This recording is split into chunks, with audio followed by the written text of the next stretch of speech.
네, 안녕하세요. 저는 KNS에서 여름방학 특강으로 토플 수업을 맡고 있는 권서정 강사라고 합니다. 우리 친구들이 실전만을 듣게 될 경우에 120점 만점에 105점을 이상 기록하는 것을 목표로 하고요. 물론 각 영역마다 다 만점을 받는 것을 목표로 하고 있습니다. 토플에 대해서 많은 친구들이 알고 있는데 공인인증 자격 시험으로서 점수를 사용할 수 있는 곳도 많이 있지만 실제로 토플을 공부하고 나면 굉장히 영어 실력이 전반적으로 많이 뛰게 됩니다. 그 이유는 토플이 영역마다 writing, speaking, listening, reading 모든 영역들이 다 다양한 능력들을 요구하는 영역이기 때문에 일단 수업의 플로우를 같이 보시면서 들으면 왜 이게 토플 공부하는 것이 유용한지 아실 수 있을 것 같아요. 그래서 토플 특강 같은 경우는 주 4회 등원을 하게 됩니다.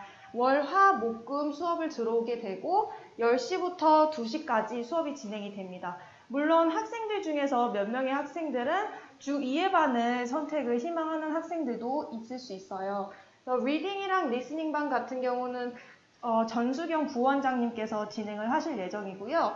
스피킹이랑 라이팅은 제가 맡아서 담당을 하게 됩니다.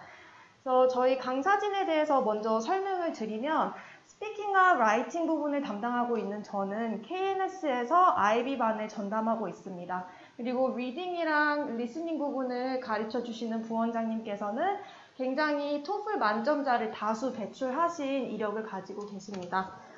리딩 수업 같은 경우는 아이들에게 숙제로 1차시씩 문제를 다 풀어오라고 먼저 숙제로 나가고요.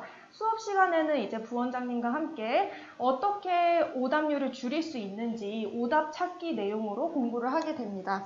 그래서 이렇게 답자리를 찾아서 문제 푸는 거를 학습하게 되고요. 이런 방식의 교육을 해야지 오답률을 낮추면서 굉장히 만점에 근접해질 수 있다고 생각하실 수 있을 것 같고, 그리고 우리 친구들이 리딩을 하다 보면 모르는 단어가 지배적으로 많이 있을 거예요. 그래서 모르는 단어만 공부하는 것이 아니라 그 단어와 연관되어 있는 동의어들도 많이 학습을 하게 됩니다. 리스닝 같은 경우는 이제 conversation, lecture에 관련된 질문들을 4-5개를 풀게 되고 거기서 이제 오답률이 가장 높은 문제들 위주로 수업 시간에 피드백을 받게 되고 어떻게 하면 리스닝 오답률이 높은 문제들을 잘 풀어낼 수 있을지를 학습하게 됩니다. 스피킹 같은 경우는 수업 진행 방식에 대해서 말씀을 드리면 총 4문제가 나오는데 이 중에서 2문제를 1hour 클래스에서 끝내게 됩니다.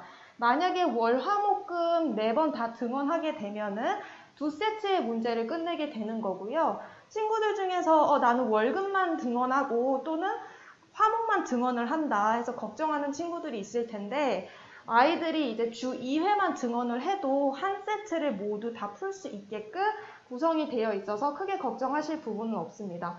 숙제 같은 경우는 이제 질문 2개에 대한 마인드맵을 숙제로 해오게 하고 마인드맵을 할 때 항상 초를 재게끔 합니다. 그래서 초 기록도 같이 제출을 해야 되고요. 그 다음에 이 마인드맵 한 걸 베이스로 딜리버리를 얼만큼 잘하는지 녹음을 해서 그 녹음 파일을 수업 직전에 이메일로 전송하게끔 합니다.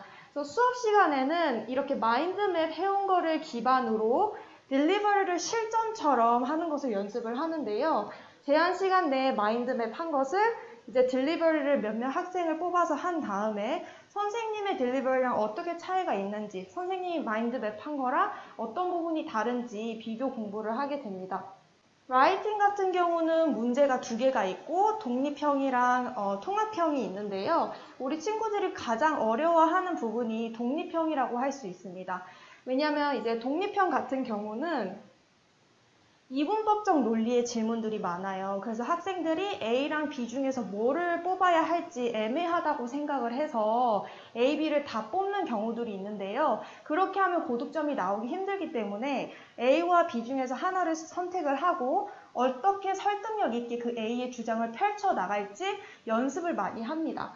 그래서 이분법적 논리의 질문들을 많이 경험을 하고 하나의 토픽에 대해서 이제 대답을 할 때 우리가 에세이를 구성할 때 어떻게 하면 질문에서 off topic 하지 않게끔 그리고 사고력, 논리력 있게끔 에세이를 구성할 수 있을지를 연습하게 됩니다. 그래서 구성은 introduction, body 2개, conclusion 이렇게 짜인 틀을 저희가 주고요. 이 내에서 연습을 하게 됩니다.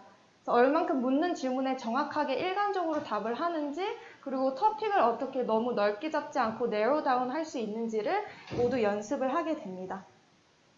네, 이상으로 KNS 토플 특강 설명을 마치도록 하겠습니다. 감사합니다.